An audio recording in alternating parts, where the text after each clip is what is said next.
Hello, ഇന്ന് ഞാൻ വന്നിട്ടുള്ളതൊരു variety recipe ആയിട്ടാണ്.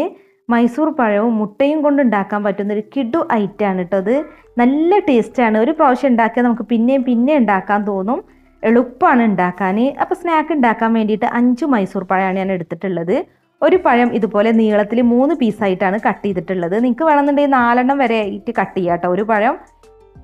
ഇനി ഒരു പാത്രത്തിൽ കുറച്ച് മൈദ എടുത്തിട്ടുണ്ട്. അപ്പോൾ നമ്മൾ കട്ട് ചെയ്ത് വെച്ചിട്ടുള്ള മൈസൂർ പഴം ഈ മൈദയിലൊന്ന് കോട്ട് ചെയ്തെടുക്കുക.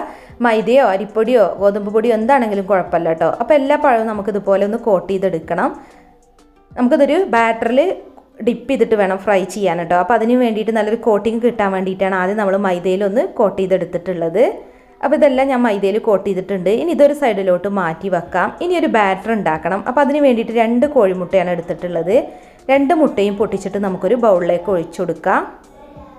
അപ്പോൾ നമ്മൾ കോഴിമുട്ടയൊക്കെ ഉപയോഗിച്ചിട്ടുള്ളൊരു ബാറ്ററാണ് കേട്ടോ അതുകൊണ്ട് ഉണ്ടാക്കുന്നത്. ഇനി ഇതിലേക്ക് 2 ടേബിൾ സ്പൂൺ പഞ്ചസാരയാണ് ചേർക്കുന്നത്. പഞ്ചസാര വേണമെന്നുണ്ടെങ്കിൽ പൊടിച്ചിട്ടും ചേർക്കാം. അപ്പോൾ പഞ്ചസാരയും മുട്ടയും നന്നായിട്ടൊന്ന് ബീറ്റ് ചെയ്തെടുക്കുക. അപ്പോൾ പഞ്ചസാരയൊക്കെ നല്ല മെൽറ്റാക്കി എടുത്തിട്ടുണ്ട്. ഇനി നമ്മളിതിലേക്ക് 2 ടേബിൾ സ്പൂൺ അരിപ്പൊടിയാണ് ചേർക്കുന്നത്. അപ്പോൾ നമ്മൾ ഉണ്ടാക്കുന്ന സ്നാക്ക് നല്ല ക്രിസ്പി ആയിട്ട് കിട്ടാൻ വേണ്ടിയിട്ടാണ് അരിപ്പൊടി ചേർത്തത്. പിന്നെ 2 ടേബിൾ സ്പൂൺ കടലമാവും ചേർക്കുന്നുണ്ട്.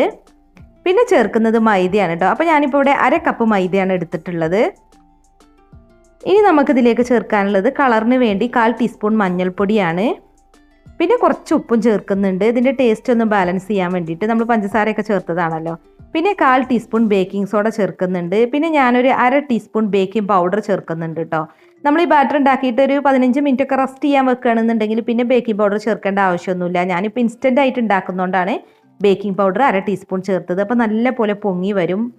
ഇനി ഇതിലേക്ക് മുട്ടയുടെ സ്മെല്ല് പോകാൻ വേണ്ടിയിട്ട് 1/2 ടീസ്പൂൺ വാനില എസൻസും കൂടെ ചേർക്കുന്നുണ്ട്. വാനില എസൻസും കൂടെ ചേർത്ത് കഴിഞ്ഞാൽ പിന്നെ നമ്മളിത് നന്നായിട്ടൊന്ന് മിക്സ് ചെയ്യുക. ഇനി ഇതിലേക്ക് ആവശ്യത്തിന് വെള്ളം കൂടി ഒഴിച്ചിട്ടാണ് ഞാനിപ്പോൾ ഇത് മിക്സ് ചെയ്തെടുത്തിട്ടുള്ളത്. അപ്പോൾ നമ്മുടെ ബാറ്റർ ഇവിടെ റെഡി ആയിട്ടുണ്ട്. നല്ല തിക്കായിട്ടുള്ളൊരു ബാറ്ററാണ് കേട്ടോ വേണ്ടത്. കണ്ടില്ലേ, ഈ ഒരു കൺസിസ്റ്റൻസിയാണ് വേണ്ടത്. നമ്മൾ കട്ട് ചെയ്ത് വെച്ചിട്ടുള്ള ബനാന ഉണ്ടല്ലോ, അത് ഇതിലിങ്ങനെ ഡിപ്പ് ചെയ്ത് കഴിഞ്ഞാൽ നല്ല കട്ടിയിൽ തന്നെ ബാറ്റർ ഇങ്ങനെ ഇരിക്കണം. കണ്ടില്ലേ, അപ്പോൾ ഈ ഒരു കൺസിസ്റ്റൻസിയാണ് വേണ്ടത്. അപ്പോൾ നമുക്കിത് ഫ്രൈ ചെയ്യാനുള്ള ഓയിലൊന്ന് ചൂടാക്കി എടുക്കണം. അപ്പോൾ ഓയിൽ നല്ലപോലെ ചൂടാക്കിയിട്ടുണ്ട്. ഇനി നമ്മൾ ചെറുപഴം ഉണ്ടല്ലോ കട്ട് ചെയ്ത് വെച്ചത്, അത് ഈ ബാറ്ററിൽ നല്ല പോലെ ഒന്ന് ഡിപ്പ് ചെയ്തിട്ട് നമ്മൾ എണ്ണയിലേക്ക് ഇട്ട് കൊടുക്കുക.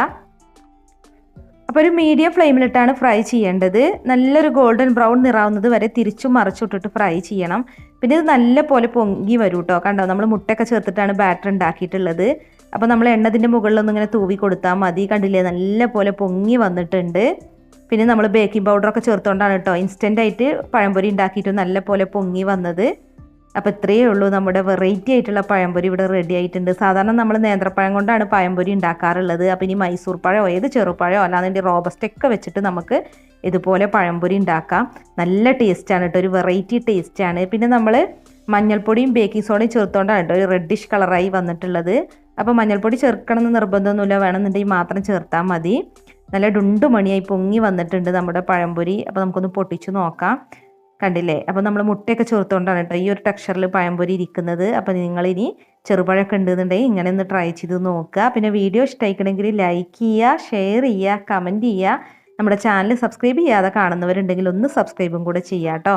അപ്പോൾ മറ്റൊരു അടിപൊളി വെറൈറ്റി റെസിപ്പി ആയിട്ട് നമുക്ക് വീണ്ടും കാണാം. താങ്ക്